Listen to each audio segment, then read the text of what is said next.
Ciao a tutti e bentrovati ad una nuova recensione di Paleonerd. Qui è Mettionix e oggi avrò l'onore e il piacere di parlare con voi in anteprima mondiale dell'Irritator Dino Hazard. Ma prima qualche approfondimento su questo animale così importante per la paleontologia brasiliana e mondiale.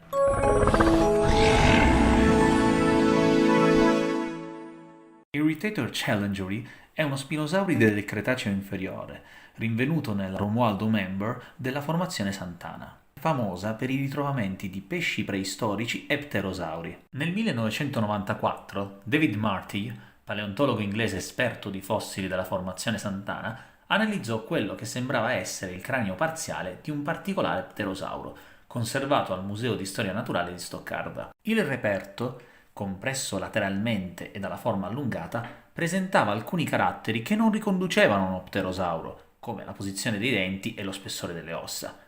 E questo insospettì Marty. Una volta portato in Inghilterra, una serie di scansioni rivelò che il cranio era stato modificato artificialmente. Il muso era stato infatti allungato con pezzi isolati della cresta sagittale, camuffando il tutto con pezzi di roccia e uno strato di stucco per carrozzeria. Nonostante sia infatti illegale in Brasile dal 1973, il commercio di fossili è una pratica purtroppo ancora diffusa su ampia scala e spesso i contrabbandieri tendono ad alterare i fossili per renderli più grandi e accattivanti, potendo così aumentarne il prezzo. Marty, con l'aiuto di Arthur Cruikshank, Eberhard Fry, Philip Small e Malcolm Clark, ripulì completamente il fossile, ripristinandone le caratteristiche originali, mediante un processo laborioso ed esasperante che valse all'olotipo il nome di Irritator. Forse perché sti grandissimi pezzi di cesso se li piglio li ammazzosaurus era troppo lungo.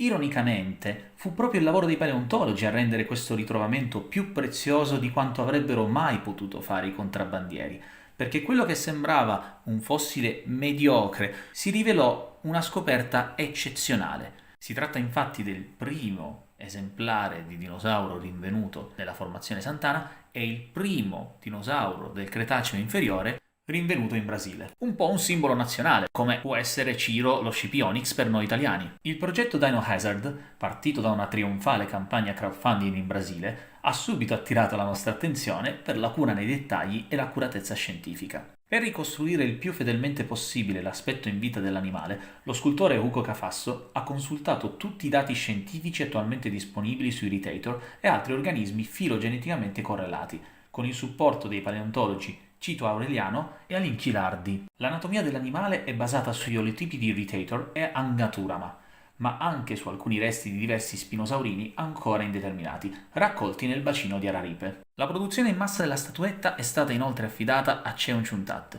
maestro scultore responsabile della linea di modelli di dinosauri Vite. Ma adesso procediamo all'unboxing e alla recensione della statuetta.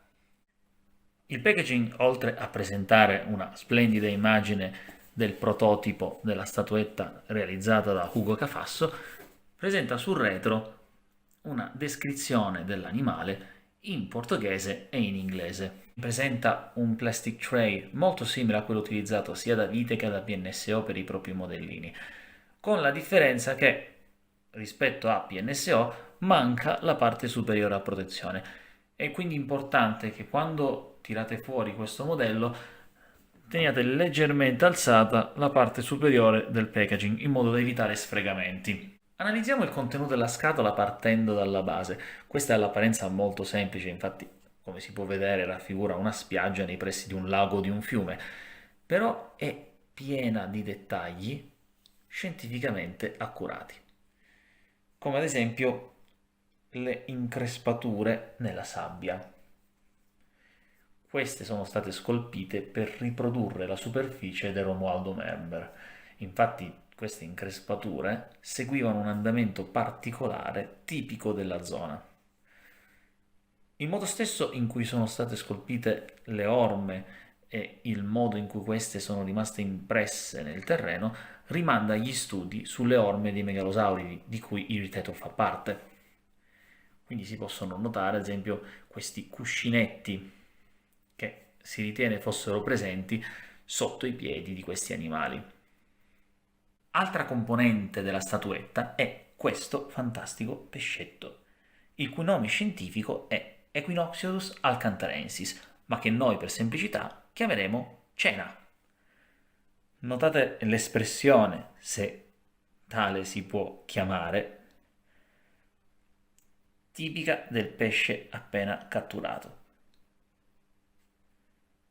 Non tanto diversa, ad esempio, da quella dei salmoni quando vengono catturati dagli orsi. Equinoxylus era un pesce polmonato, altrimenti detto dipnò, tipico del Brasile. Di questo animale sono state effettivamente rinvenute solo le piastre dentali, quindi il resto del corpo è stato scolpito in maniera simile ai pesci dipnoi attualmente esistenti in Sud America. Si può notare appunto il corpo allungato, quasi come quello di un'anguilla, e le pinne filiformi. Altra caratteristica dei dipnoi sudamericani è la presenza di scaglie quasi invisibili.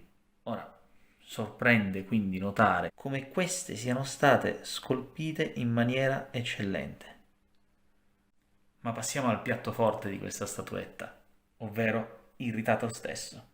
Il modello che ricordiamo è in scala 1:20, misura dalla punta della coda alla punta del muso circa 36 cm, tenendo conto del fatto che la testa è leggermente ruotata, mentre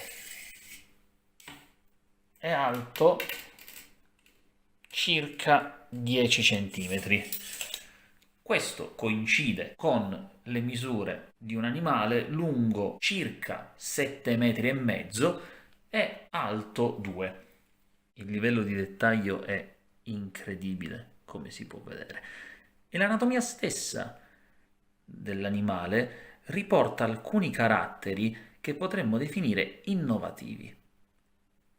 Anzitutto, fa piacere notare, ma era ovvio trattandosi di Irritator, la cresta sagittale è il modo in cui si estende fino alla parte terminale del rostro. Purtroppo devo constatare che ci sono delle parti con un po' di colore mancante. Questo probabilmente è dovuto a qualche problema nel trasporto e al conseguente sfregamento con la parte interna della scatola. Motivo per cui invito a non fare troppa pressione quando si va a estrarre il contenuto della scatola. Il rostro è inclinato di 45 gradi circa. Ora, questa è una caratteristica che è stata riscontrata proprio nel cranio di Irritator ed è un qualcosa che, dopo attenti studi, potrebbe cambiare ulteriormente la visione che abbiamo degli spinosauridi.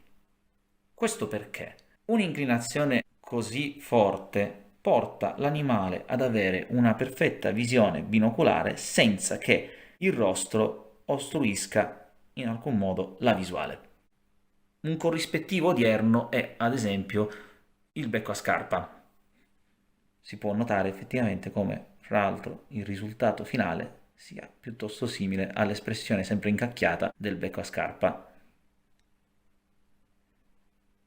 Approfitto anche per fare notare quanto siano belli gli occhi di questo modello.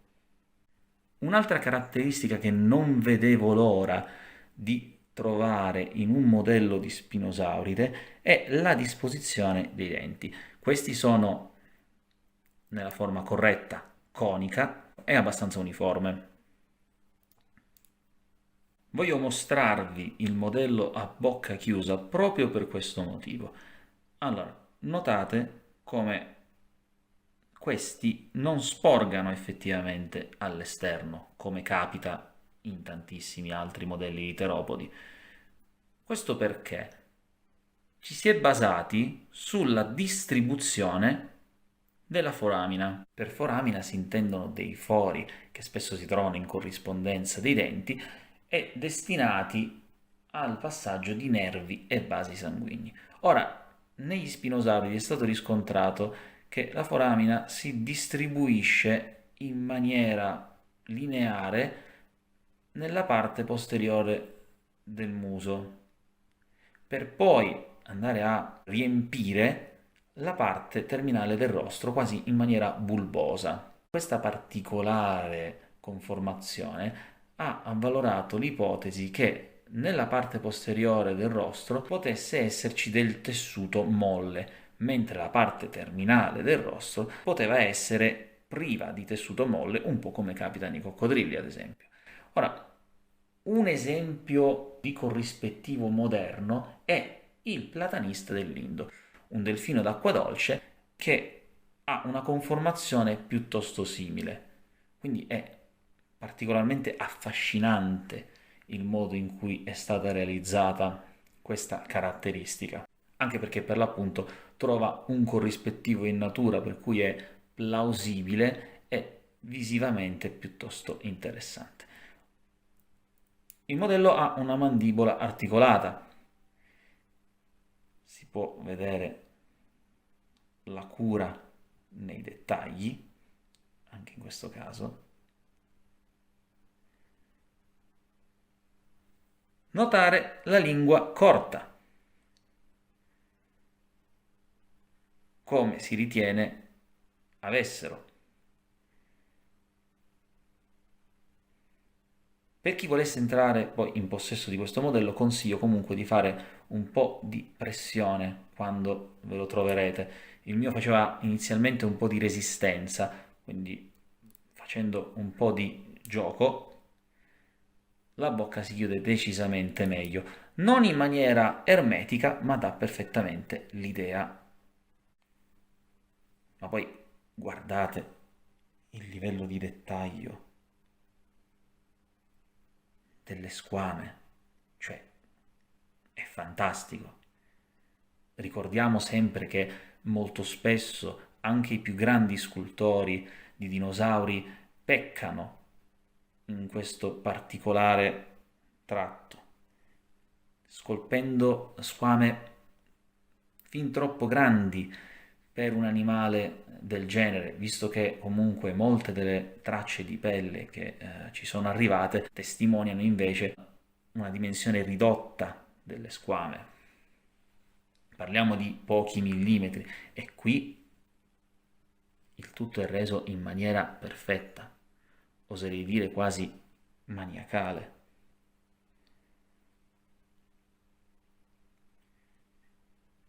Inoltre è bellissimo constatare come l'anatomia sia stata curata. Avevamo parlato prima di come è stata scolpita l'impronta sulla sabbia. Ora è bello notare come questa cura appunto sia stata riposta. Osservate inoltre il modo incredibile in cui sono stati resi gli artigli. Le zampe anteriori sono fantastiche. Direi che è il momento di porre l'irritator sulla propria base, per ricreare così la scena in cui esce dall'acqua, con la cena da portare via. Devo dire che ho impiegato un po' di tempo a incastrarla in maniera efficace. Assicuratevi di inserirla partendo dalla coda e muovetela un po' fra gli artigli fino a farli coincidere con i solchi sul corpo. All'inizio potrà sembrare poco immediato, ma basta avere un po' di pazienza e l'effetto finale dà proprio l'idea di una presa letale. Il consiglio che mi sento di dare è quello di inserire per prima cosa il dito centrale del piede sinistro, per poi accomodare il piede destro nell'apposita impronta. E voilà! Non è fantastico? Notate come adesso la scena abbia un livello di realismo incredibile, con addirittura la coda della cena che striscia per terra.